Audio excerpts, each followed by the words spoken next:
परमात्मा के इच्छा से कुंभ से वापस सुरक्षित चलि आयल छी। कुंभ में भगदड़ आ हादसा जेठाम भेल, ओना तो स्नान के लिए बहुत लंबा घाट बहुत दूर में बना देल गेल, 3 तरफ से स्नान होइया, लेकिन जे मेन संगम के नोज पॉइंट जकरा कहै छै ओहिठाम हादसा भेले आ संजोग से हम सब ओही ठाम उपस्थित रही। हमरा संग में 19 आदमी हमरा गामक सेहो छल। तो चलो अगाड़ी चर्चा करऽ जा रहल छी ई हादसा भेल केना।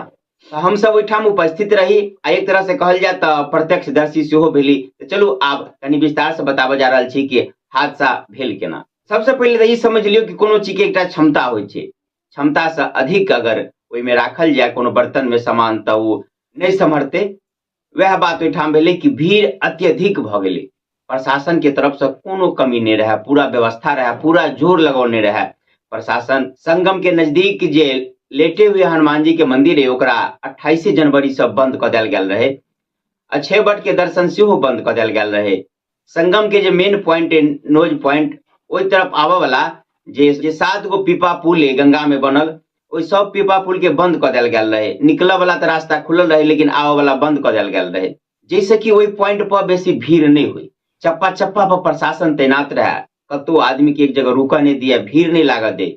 लेकिन ओहि के बावजूदो जे भीड़ एतेक अधिक रहे, संख्या एतेक अधिक रहे जे की कैल जाए। प्रशासन के एत तक हिदायत देल गेल रहे कि कतो अहाँ डंटा के प्रयोग नहीं करी, कतो बल के नहीं प्रयोग करी, प्रेम से संभालल जाए सबके। लेकिन संख्या कंट्रोल से बाहर रहे। जे नोज पॉइंट होइ छै ओहिठाम लगभग 1:30 बजे राति में ई हादसा भ गेल। हादसा में ई भेलै कि जे आदमी एते अधिक भ गेलै जे एक दोसर के ऊपर में जे चढ़नाई चालू भ गेलै, गिर गेलै, जे अंदर पिचा गेलै, एक तरह से भगदड़ कही, भगदड़ जका भ गेल। ओहि में किछु लोग के जान चलि गेल, अहाँ सब जानते छियै। आ 1:30 बजे ओहि पॉइंट पर भगदड़ भेल आ हम सब ओहिठाम 12:30 पौने 1 बजे ओहिठाम से निकलल रही। किनके आगा गेली, ओहि के बाद एम्बुलेंस आबऽ लगले। हमरा सबके समझ में तो ओना नहीं आयल कि की बात है, लेकिन बाद में पता चलल कि ओही ठाम एम्बुलेंस जाइ छलियै। प्रशासन के गाड़ी सब लगातार दौड़ऽ लागल। ओना तो प्रशासन एक तरह से जतेक बड़का कुंभ क्षेत्र है ओकरा छावनी में तब्दील कर देने, व्यवस्था में कोनो कमी नहीं। लेकिन एते व्यवस्था केला के बावजूदो जे कुंभ से वापस अबैत हैत या अखन किछु लोग तब रास्ते में हैत तो सब ई बताओ कि कोनो व्यवस्था नहीं छलियै वास्तव में, कि अहाँ ओहि व्यवस्था तक पहुंचे नहीं सकै छी। आदमी एते कहे कि भोजन के व्यवस्था है लेकिन कतऽ है, केना अहाँ के जान पहाड़ है ओतऽ पहुंचबै केना। रहऽ के व्यवस्था है लेकिन रहऽ के व्यवस्था केना हेतै, ओहिठाम अहाँ पहुंच नहीं सकै छियै, या एतेक अधिक भीड़ है कि अहाँ के कुछो पते नहीं कतऽ है की केना है, जे व्यवस्था है पूरा भरि चुकल है।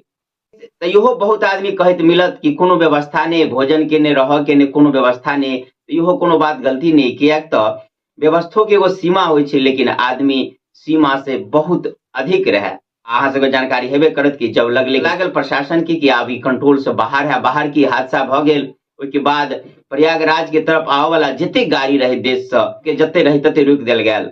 लगभग 6-7 घंटा लेट क 29 जनवरी के जे भीड़ रहे ओहि समय में नहीं पहुंच पबै ओ गाड़ी, एहि दुआरे सबके जे से क देल गेल।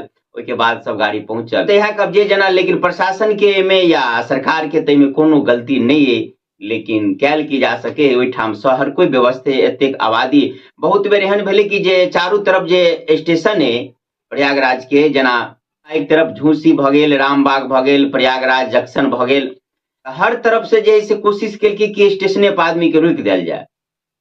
लेकिन ओहो ठाम कंट्रोल केना कैल जेतै, कियाक तऽ आदमी एकदम जनसलाब आबे रहल है।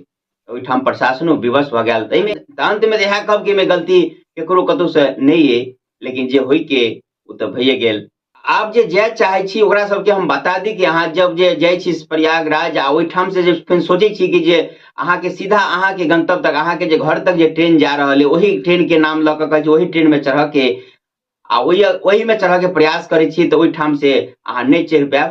तऽ कनि होशियारी से समझदारी से काम लिअ पड़त कि अहाँ ओहिठाम से ई सोचियो कि हमरा ओहि ट्रेन नहीं पकड़ के, ओहिठाम से जे अहाँ के रूट पर नजदीकी रूट पर जे ट्रेन जा रहल है ओहि में अगर जगह मिल जाए तो ओहिठाम चलि जाओ, फेर बदल कर तब अहाँ अपना गंतव्य तक आओ। सीधा सीधा चलऽ वाला ट्रेन में अहाँ के ओहिठाम से चढ़ऽ के हिम्मत नहीं हैत। और कुछ अगर जानकारी लेबाक हुए वीडियो के कमेंट में हमरा पूछ सकै छी। जय मिथिला, जय मैथिली।